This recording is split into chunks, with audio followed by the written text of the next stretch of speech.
All right, guys. Today we're gonna flip the script. So usually she's on the show with us, but today I'm gonna put her in the hot seat. I'm gonna interview my wife, Misty Story.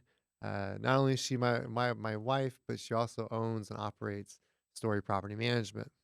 So I know that I think it'd be a good idea or a good thing to have to kind of hear the ins and outs of being a property manager from Misty's point of view. But I want to kind of start there, and you weren't always a property manager. Right. Kind of give me an idea of like your not me, but tell everybody what your Mhm. background was originally. Your career before you got into real estate. Before real estate, I was actually an assistant manager for a bank, for Chase Bank. How long did you? Did that for about 13 years. I was with the bank. I was in the banking industry. But shortly after we got married, or actually before, no, after we got married, we started with our first rental property. So, And so how'd that go? So give the run. I know how it went, but you started with first rental property. Like, how'd you kind of get started into? getting started was a little nerve-wracking because I think that's what stops a lot of people from becoming real estate investors is the fear of having two mortgages. Oh, dude, I remember that. It wasn't even my mortgage. It was my wife's mortgage. Oh, but that was what scary, yeah, right? And that yeah, and that mortgage was what? How much? Come on, the first one. Oh, $357 a man. It's still 357. We haven't paid that thing off. It was month. pretty scary, right? Like, Yeah, taxes and insurance are separate, but but now we look at that 357, we're like, "Dude, that's can we a get more of those? yeah. Can we get more?" And that's really cheap. Mhm. Yeah, so, That's groceries, getting right? started, that was just the scary part, but got over that. We actually started out pretty easily by running out to a friend. And I know, unfortunately, a lot of those turned sour, but this one did not. She's a good friend. Good friend. She's like Yes. literally a good friend. Yeah, she took care of the place, She right? did. She loved the place, and had it been in the area where she wanted her kids to go to school, she probably would still be there today. But Yeah. unfortunately, as neighborhoods change a little bit, it wasn't really one that she wanted her kids to go to school in. But it's still it's a W normal neighborhood, would and she have been there though? Because we had to raise the rent. yeah, yeah, it worked out good. Yeah. but yeah, she was there for a few years and really took care of the property, and that just kind of helped us get our feet wet into the real estate rentals. And So that kinda brings, another little question is I remember us having that conversation. I remember clearly I was brushing my teeth and I was like, "Hey, I have an idea." And which is usually where I have an idea. Like, "Hey, that or the Misty." shower. "Hey, Misty." They're like, "What?" Like calling you in, like, "I have an idea." Or washing dishes, that's another one. Yes. So, guys, if you don't wash dishes by hand, do it. You get all sorts of ideas. Is that right, Misty? Time to think. Time to think, because 'cause you're just sitting there Yeah. 30 minutes washing A away. monotonous Yeah, monotonous. task. But, I remember asking and you were a little you were a little scared to do it to rent the property because it was your first house, right? Yeah, there's a lot of emotional attachment. If you've bought a property, spent your time decorating it and fixing it up. And so you have a lot of pride and emotions tied to it. Yeah. And so I guess between that and the fear of two mortgages, I think that usually makes people want to sell rather than to rent because of course you hear all these horror stories of, oh, they ruined my house, and I spent all this money fixing it up and they just came in and destroyed it. And Yeah, but that wasn't the case. no, especially with my friend, that she really took care of the property and they loved it. So And that's kinda what sold you on it eventually. yes, I take pride in saying that any home that I've ever owned I still own. Right. And I like that. Not a lot of people can say that because that was my first home that I ever bought, and I still have it. Yeah.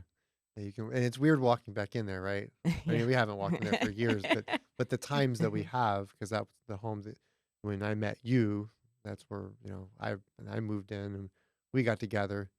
Uh, married as well. We were married living there, right?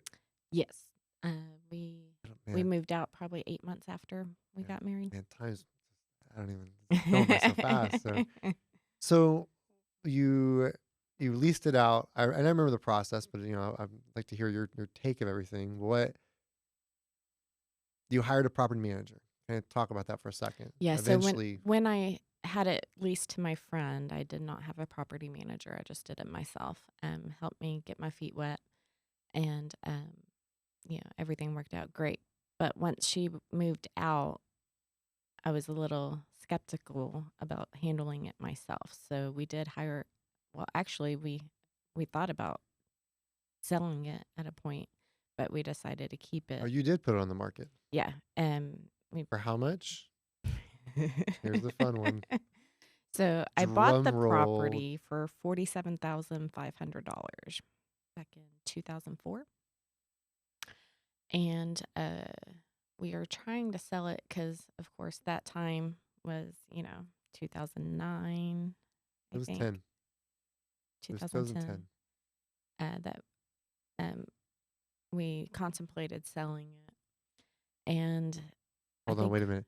She contemplated selling it. I was still going, lease it out, lease it out. I had no emotional attachment to it because it wasn't my house. It Yeah, was, we you didn't bought live a, there too long. I didn't live there too long. We bought the house. We had bought a house together at a different location. So, So I think we tried to put it on the market for like 56,000 or something like that. It wasn't a lot, and it sat there for 6 months. And the house is in good condition. So um, we decided, yeah, just keep running it. And thank God it didn't sell. It's one of our best rentals. yeah, it's a great rental. They actually wanted to buy it, and, Yes, and we're not. they still want to buy it, And and it's got the I'm lowest just like, nope, it's not for sale. has the lowest mortgage payment on all of it. I mean, I think today we're talking we owe like 39,000 on it, Yeah, and I mean, now that thing seems like it hasn't moved at all. But in the grand scheme of things, the house is worth 200 or so. Then I mean that's pretty decent. yeah. Can't beat that with a stick. So you hired a property manager. Go through that process. So you hired a property manager. You wanted to, Yeah, at that time what? I was still working at the bank, and we were starting the martial arts academy, a few years in, and so I didn't want to be a property manager. I already had a job, and so I was unsure about finding a stranger to live in the home and stuff. So we went ahead and hired a property manager, and did that. It was with them for a few years, and it wasn't a horrible experience or anything. They took care of it, but the person that was running or in charge of that property, she was getting older, Mhm. and things started falling through. So we decided it was probably best to look elsewhere. And that's when you change property management companies. Yeah. Yeah. So between that and we had purchased another property, Mhm. and that one was already a rental, so it already had tenants in it. And so we just kept it with the property management company that the previous seller had for it because we wanted to try them out. Right. Yeah. So tried out several different companies and decided neither one of those were good. Yep. So we just kind of moved around every so often. Because over those years, I had a full time job and I was helping you with the academy as well. And so I just didn't want to put the time into it. I just wanted to hire it out. Yeah. So what made you, like, so as an investor, because at that point you're just an investor. Mhm. That's it. You're not a property manager. You had no thought of being a property manager, right? Like Correct. it never crossed your mind. I never remember you saying, "Hey, honey, I want to manage these properties," because I surely as hell had no desire to manage. I wanted to let someone else handle that, 100%. And so you never thought about that, right? No. So so as an investor, what was your perspective? Like, what were some of the bad things you experienced with a property management company? You know, and you don't gotta name names, but just what was some of the things that you experienced as the investor side of things that maybe pushed you eventually to go, I can do this better. I hated getting surprise invoices. Yeah, So, of course, a lot of them want owner reserves on hand. And, they would give you your statements a month, each month. And, I'd be expecting a credit to my account of this amount. And so, I haven't heard from them. So I assume I'm getting that amount. And then, the direct deposit hits the account. And I look and I'm like, what? Where's my money? are you like Stewie? Where's my money? You got money for mustaches. So I'm like, okay. So then I see the statement, has an invoice in it and stuff. And I'm like, well, nobody ever told me about this. And so after a while of getting those, and you're just like, you know, better communication. Either Yeah, that or you had to call into the office and ask a question. Some companies are different where you just have one person in control of everything on the property. And other companies, have divisions. And so if you needed to talk to somebody about leasing, it's this person. If you need to talk to somebody about billing, it's this person. If you need to talk to somebody about maintenance, it's another person. And so, there's pluses and minuses for all of those and different options. yeah. But um, yeah, it's mostly communication and random invoices that nobody told you about, things like that. Did it bother you them keeping certain money on hand? Not really. It's just when they spend that certain money without telling you, and then they're taking it back out to replenish it. Yeah, It'd be nice to just get a heads up. So because if you're counting on that money and nobody told you about it, it's like going to work and not realizing that, oh, I forgot I took 5 days off. I'm not getting paid for that. yeah. You're like, But what do I do? nobody told me. So one of question I like to ask, kind of, as far as experience and things. With your experience, what do you experience different as a property manager between single family homes, multifamily, and like commercial? Like, can you got the tenants? Like, what do you experience different with those? So single family and multifamily tenants are pretty different. Single family tenants seem to take more pride in where they live, and they take more ownership of the property, Right. generally speaking. So they they view it as their home more so, and will take, if something needs to be cleaned up or say pest control, things like that, they try to resolve the issue before they reach out to you. Hmm. So they might do some little fixes or little things to try and stop the issue, unless it's something major like plumbing or something like that. But they usually try to resolve it themselves without getting you involved, unless it's something major. On multifamily, you'll hear from them more often. Yeah. They become your friends. Yeah. Yeah, they have questions about this or that or the neighbors, or there's a lot more babysitting involved in that, just because, I mean, they are living close to other parties, and you manage, say you manage a fourplex or something, you manage all four of those units. And Right. so they like to tell on each other, and and because they know that the other party involved as well. Yeah. And so um So yeah, and so did this. yes. So and so did that. So they tell on each other, or they don't get along with each other, or um they're less involved with maintenance of the property usually. They don't care as much. Correct. They're like these owners. They're Yeah. making a bunch of money. Just do whatever with them. Yeah. Yeah, It's and they call you out for every little thing. so and commercial tenants. They, I mean, if you had to say what's different about them, someone who's leasing commercial space, they're usually pretty. They usually take care of it. You don't hear a whole lot from them. Um, Now, if you have a commercial property, it might sit longer in between tenants. Right. But usually, once they're in there, as long as their business is doing good, uh, they're pretty happy. If they have a solid business, then you're good. Hmm. So, what is some of the most memorable property management situations that you've experienced as a property manager that come to mind? Um,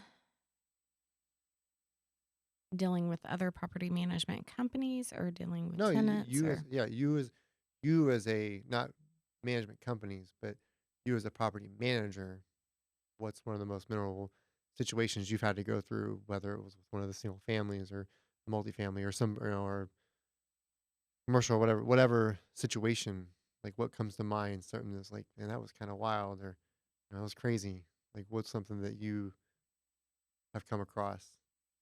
I think with the climate that's changed recently in the housing, with rental rates going up quite a bit, Yeah, it's affected everybody, and so unfortunately, we've had to raise the rents on a lot of tenants pretty drastically, and so that is one of the most memorable things right now because it's happening to everybody. yeah. It'll stick out because in a few years, you're like, man, we had to raise rent three Yeah, hundred because bucks, tip, $400, or yeah, typically, in the past, it's been, 25, $50 a month increases from year to year. But now it's how many hundreds of dollars yeah, do we yeah, need to raise yeah, rent? yeah. And the tenants are like, oh snap. So, what would you say is well, like probably the ugly side of property management? So, there's a lot of things that on the back end, I don't want to say ugly, but you know, people don't see from the outside. I know just me as an investor that when we first started, because I've never property management was never my thing. I was never like I want to manage, tenants and things Yeah. like that. And I have obviously we're licensed and I can do all that, but that's Misty's thing. That's what she wants to do. What she enjoys doing, and she's great at it. So, but as an investor, there were things that I know I saw that I thought, oh, it's this. And then when once you moved into that situation, it's different. What would you say that you see is different, that people don't talk about or they don't know about as an investor that you have to go through on a day to day basis regularly? Uh, I think it's working for both the tenants and the property managers. We don't just, or the owners, we don't just work for the owners.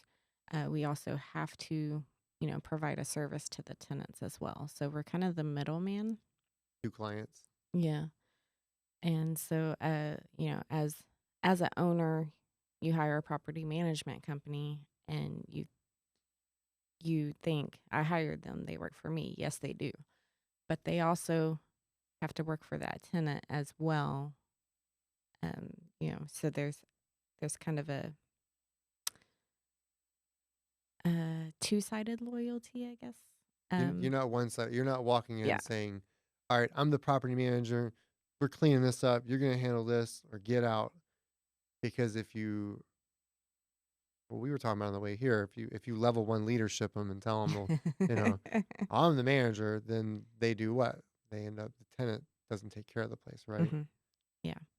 And then once that happens, Then it's going to be more expensive. for the owner. Yes. So you do have that two-sided Yeah. loyalty. Yeah. You got to litigate and mitigate your risks.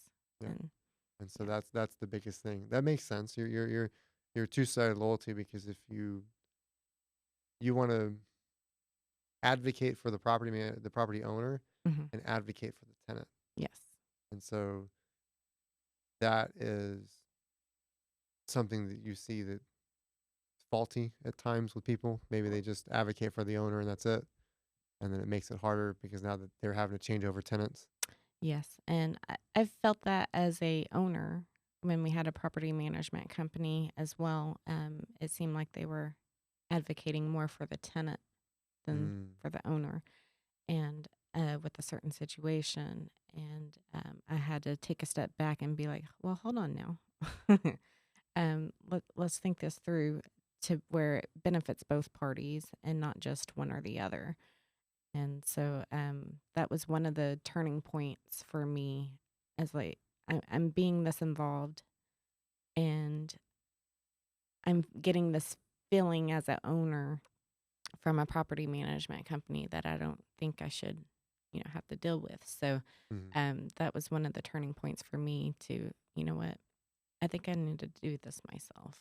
And that's when everything changed. Hmm. Once you started getting so involved in our own properties is when Correct. you said, "I'm gonna be a property manager, get licensed, open the brokerage, and let's go after it." Because so you felt like you didn't have the right advocacy Correct. for yourself. Yeah. And, in order to get what I thought I needed, I had to be more involved. And I felt like, well, why am I paying for this service if I had to be so involved? Yeah. And so I was like, oh, I'm going to do this myself. And you felt like so it's that, "I think I can do it better," Hmm. kinda thing. And there's nothing wrong with that. That's how so many businesses get started. They're like, "I can do this so much better." Yep. And sometimes they do, and sometimes they don't, and the ones that do survive, the ones that are like, "Yeah, that wasn't what I thought." But you'd already had a lot of experience anyways because you were doing it for yourself, and so now you do it for yourself and others, and that made it to where it was you knew what you were right, you knew your capabilities, Hmm. basically. So, I wanna kinda cover a few things about strategies. So, Misty has what, I like to joke about as her step-up program. So anybody out here that's listening to this and they're like, "Man, you're living in this crazy climate and you've got rents are going up drastically." Talk about that, Misty. Tell us about your AKA the Misty Story Step Up program. What does that look like? How do you do that? And what's your thought process behind that? So we had quite a few properties that were, just due to the climate, the increasing rates, they would be way under market value.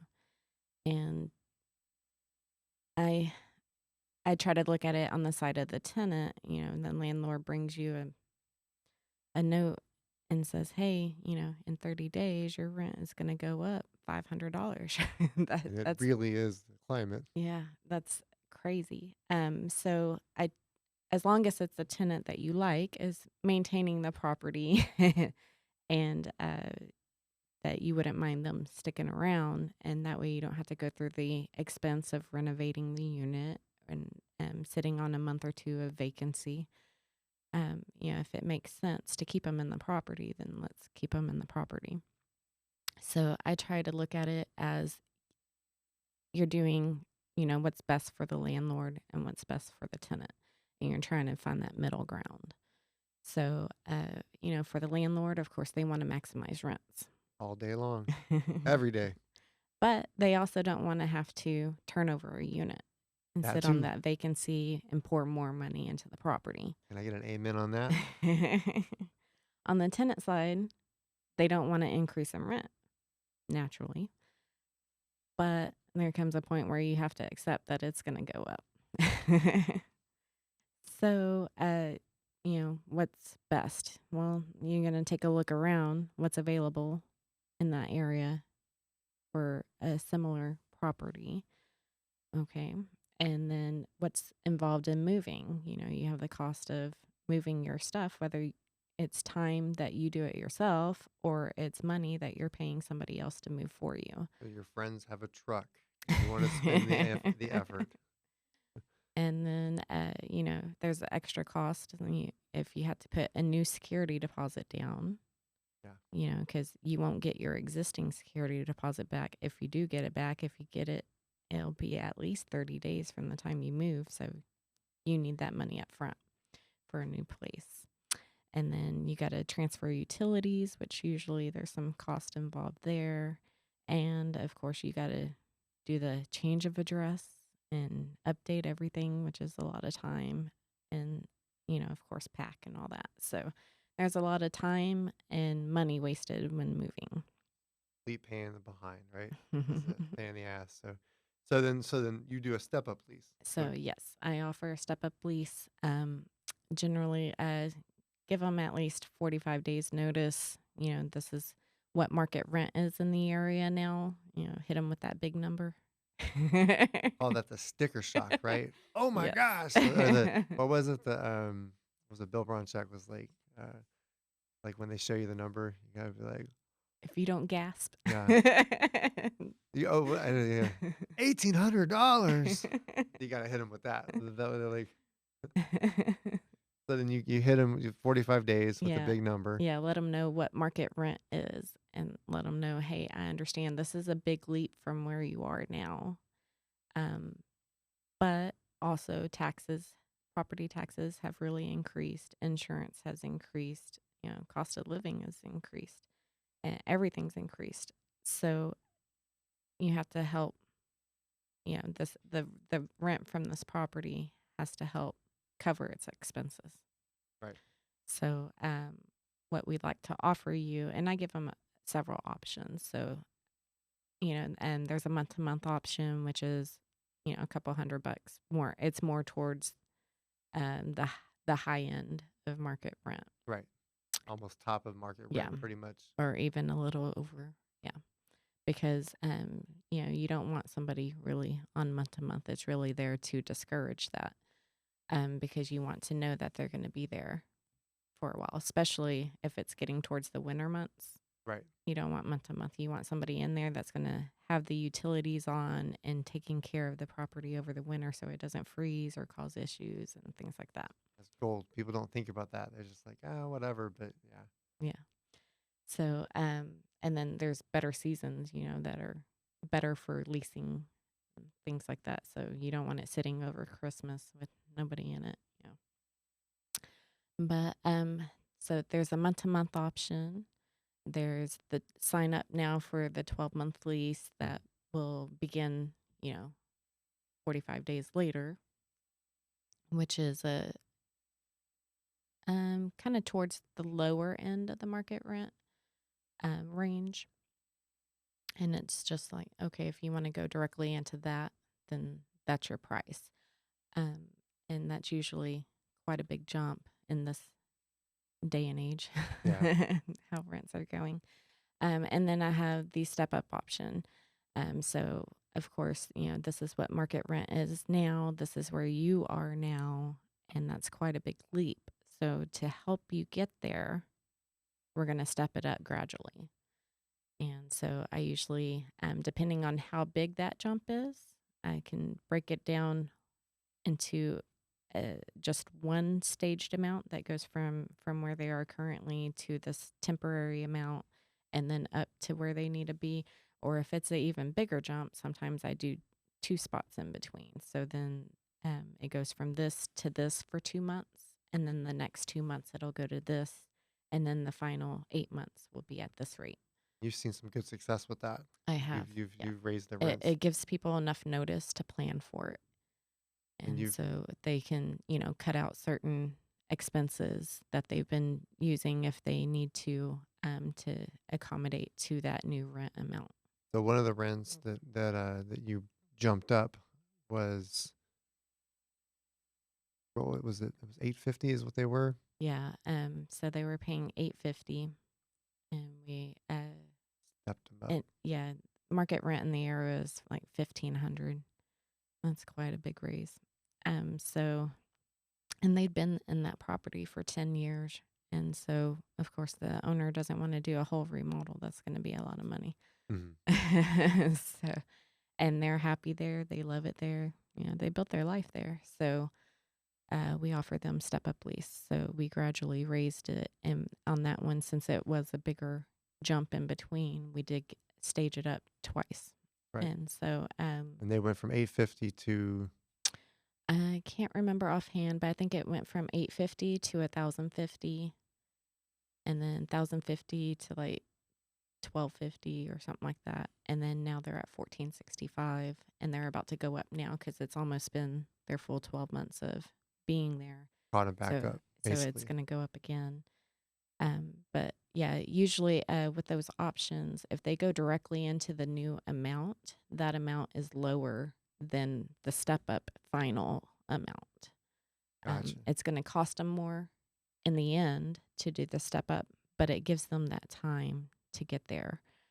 And I think that's what a lot of people like is because they know what to expect and it gives them more time to get there rather than 45 days later, it's automatic increase. Advocate for the owner to Yep. get the money they need, and advocate for the tenant to be able to raise the rent, and they're comfortable with it. Yes. So In they stages. feel like you They have care. some time. Yeah. Yeah.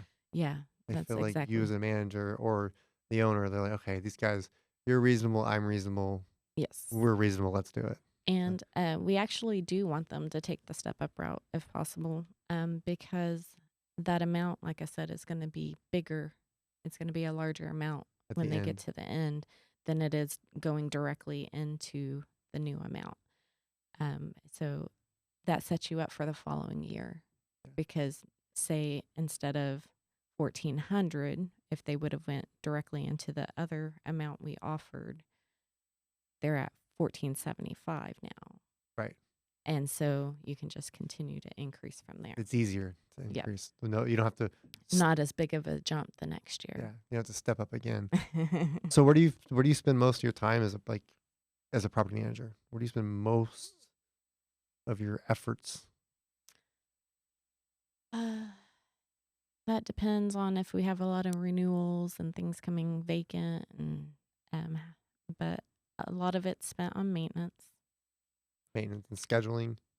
Yes, uh, that's a big thing because if the properties have tenants in it and there's maintenance issues and stuff, you have to coordinate between the contractor and the tenant schedule, and sometimes that can be a nightmare because tenants are never available. I just want to give you a new shower. Just be home. But yeah, that's a big one. And then I think researching the market Yeah. to know what market rents are and stuff, staying on top of that because especially now they change very quickly. Yeah. Constant change. So I know that just from personal experience, from our own portfolio and then those that you've helped, you have done a great job with low turnover on properties. Whereas some properties, property managers, it's just a constant turnover. What do you do as a property manager to ensure that you keep low turnover? Because that's expensive if you don't have it. I think it's what we've already discussed is advocating for both parties and not just the owner or not just the tenant. You try to be that middleman in between, and that way everybody's happy with you. What other things do you do that you feel like makes a difference as well? So advocating for the tenant and the owner. Um, what other little, I don't want to say tactics, but things that you do that makes it? Trying to keep the tenants happy. Another thing we've already discussed is making them feel like we're helping them. We understand their situation. We know it's a big jump in rent, but let let's give you several options. Yeah. And so that helps them know that we're not just the big bad wolf coming in and raising rents and stuff. We actually have, you know, they're they're a concern of ours. So staying on top of maintenance and Definitely staying on top of maintenance. So that's one of the key things is as soon as, I get a message saying something's wrong and stuff, I try to at least respond to them, let them know I received it, and what's your availability this week look like? she does because I always walk in. I'm like, Misty, what are you doing? She's on her phone. She's messaging a tenant. I'm like, we got to go eat. She's like, hold on, wait. I got to, she'll stop. I got to message somebody. Yeah, the fastest you can get that maintenance taken care of lets them know that you appreciate them. That's another you care Hmm. kind of thing. What about keeping the rent a little under market rent? You feel like that helps too? Yeah, so different owners have different beliefs, but I feel that keeping it a little bit under market rent with somebody that is taking care of the property and want to be there long term, and they pay their rent on time every month. Yeah. I feel and that's kind of a reward for the tenant is Loyalty program. yeah. And I know some owners, would rather maximize their rental income and stuff, but I feel it's a trade-off Yeah, there's a because fine you're gonna line. have less turnover, which, depending on the company, could be a good portion of a month's rent. Um, just to release it. That's not talking about expenses that you have to do for repairs and turning over the unit and all that, Yeah, and vacancy. So, all that is something to consider. And so that's why we like to keep it a little bit slightly under market rent. yeah. So what, some do-it-yourself, I call them do-it-yourselfers, they feel that property management is expensive. I see that on Facebook and stuff. Like, man, it's just expensive. What would you say to someone who's on the fence? They're getting in the game and maybe they haven't started investing or they got a couple properties and they're on the fence about using a property management company. What would you tell them? What is your time Yeah, that's how I always felt, by the way. worth? My time was worth not doing that. If you make more, if you're more productive and you can make more than what you would end up paying for a property manager, then let a property manager do it. Don't get it twisted. I'm not saying that I hate property management. What I'm saying is I enjoy finding deals Mhm. and being the investment side of things, and Misty enjoys being the property manager. So that's how you and I operate If you're together. sitting around twiddling your thumbs and don't have a whole lot to do it yourself. Yeah. But but if you got stuff but to if do, you've got a full plate and your time is more valuable, then hire it out. absolutely. What would you say the secret sauce is to being a successful property manager? That secret sauce. Hmm. Don't overpromise. Yeah. Yeah, and just be available and be responsive. Yeah. That's one of the things I always hated when we had a property management company is you'd have to call in, you couldn't get a hold of anybody, you'd leave a voicemail, Someone got fired and now you'd you're finding a new person. you never hear back, and then you're still calling in and you don't hear back, and so then you have to call the other person, somebody else in the office, and, "Oh, that person doesn't work here anymore." Well, who's my new person? And You're like, dang. yeah, just being available, being responsive, and, just staying in contact. So what would you, if an investor's looking for a property management company, what kind of advice would you give? Obviously, because I know, there's property management's nationwide, right? There's big companies, there's small companies, and All kinds. all kinds. And what advice would you give to an investor who is considering hiring a property management company? What advice would you give her for them to ask, like questions to ask? Yeah, I definitely advise making a list of questions. Not every property manager will handle situations the same. So, if you've had any experience in managing your own properties or, just questions that come top of mind, write them down. And that way you can ask each company the same questions, Mhm. compare apples to apples. And um, I haven't come across very many investors that are, shouting from the rooftops about their property management company. Unfortunately, man, it seems to be the You pretty much only hear about them if they have something bad to yeah, say. yeah, It's a yeah. thankless job. It can be a thankless job, but they thank you when that check comes in. Cha-ching. But yeah, just have a list of all the questions you want to ask and interview a few different companies. And I think a lot of it comes down to how responsive the property management company is, because if you can't get a chance to sit down and talk with them and go over questions in the beginning, it's probably going to be the same Yeah, once you hire with the them. tenants. So what advice would you give to a new landlord, someone who's just starting out, they're buying a property, they're like, "I'm gonna go do this myself." Nothing wrong with that. What advice would you give a new landlord or even the new landlords that hired a property management company? What advice would you give that? Do some research. And I'm not saying that you should become a property manager, but know what goes into property management, Mhm. whether you're going to end up doing it yourself or hiring it out, get to learn it.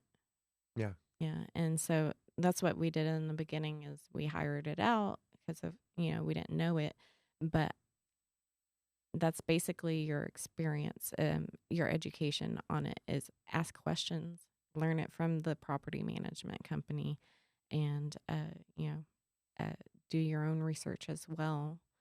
But I got a lot of experience from the different companies that we were with prior Right. of how to handle situations and stuff. And of course, I wasn't in their business telling them, oh, you got to do this or you got to do that. But I would ask questions about certain situations.